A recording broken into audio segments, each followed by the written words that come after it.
Milá pani profesorka, vážení spolužiaci, v tomto krátkom videozázname by som vás chcela bližšie oboznámiť s tlakovými fľašami, v ktorých sa uchovávajú napríklad dusík alebo helium. V tejto konkrétne sa nachádza helium, čo môžeme vidieť aj na tomto ústrižku. Táto fľaša má 2,5 metra, existujú aj menšie fľaše, napríklad táto má 1 meter, lišia sa objemom.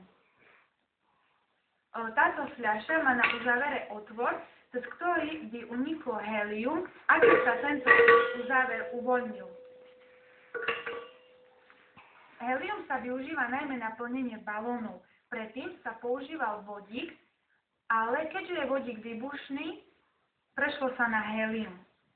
Teraz si povieme, koľko balónov by sme mohli teda nafúknuť pomocou takéhoto množstva helia.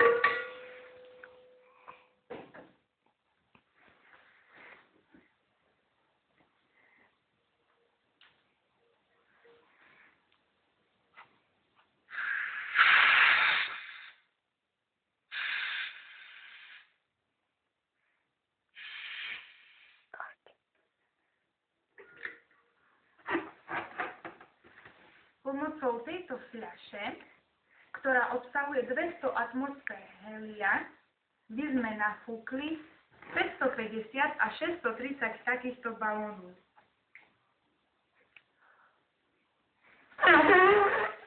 Chémiu mám rád a som rád, že sa ju môžem učiť.